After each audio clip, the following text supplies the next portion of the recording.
नमस्कार मित्रों, आप सभी का स्वागत है एनबी क्लासेस पे। आशा करती हूँ कि आप लोग अच्छे होंगे। अगर आप इस चैनल पे नए हैं तो चैनल को लाइक, कमेंट, शेयर, सब्सक्राइब करना मत भूलिएगा।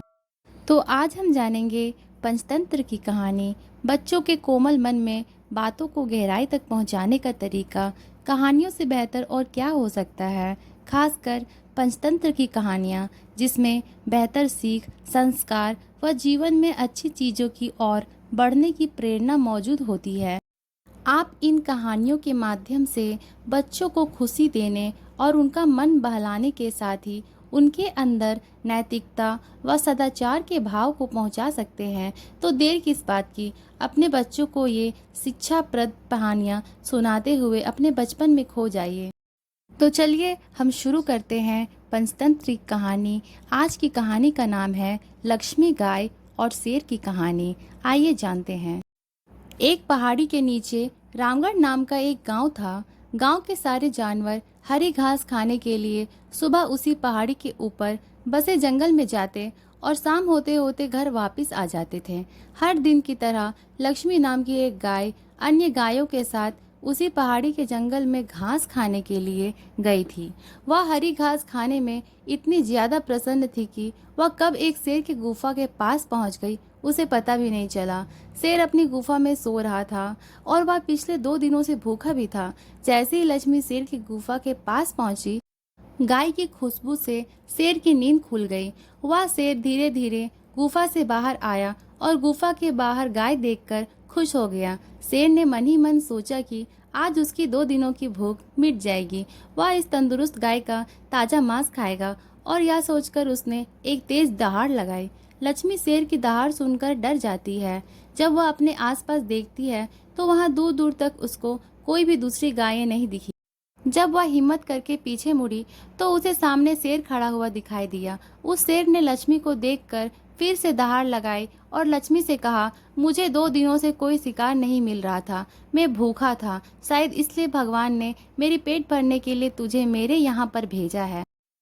आज मैं तुझे खाकर अपनी भूख मिटा लूंगा। शेर की बात सुनकर लक्ष्मी डर जाती है। वह रोते हुए शेर से कहती है, मुझे जाने दो, मुझे मत खाओ। मेरा एक छोटा बच्चा है जो अभी सिर्फ मेरा ही दूध पीता है और उसे घास खाना अभी तक नहीं आया है।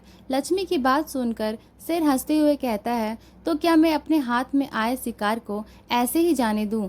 मैं तो आज तुझे खाकर अपनी 2 दिनों की भूख मिटाऊंगा। शेर के ऐसे कहने पर लक्ष्मी उसके सामने रोने लगी और विनती करते हुए कहती है कि आज मुझे जाने दो, मैं आज अपने बछड़े को आखिरी बार दूध पिला दूंगी और उसे बहुत सारा प्यार करके कल सुबह होते ही तुम्हारे पास आ जाऊंगी।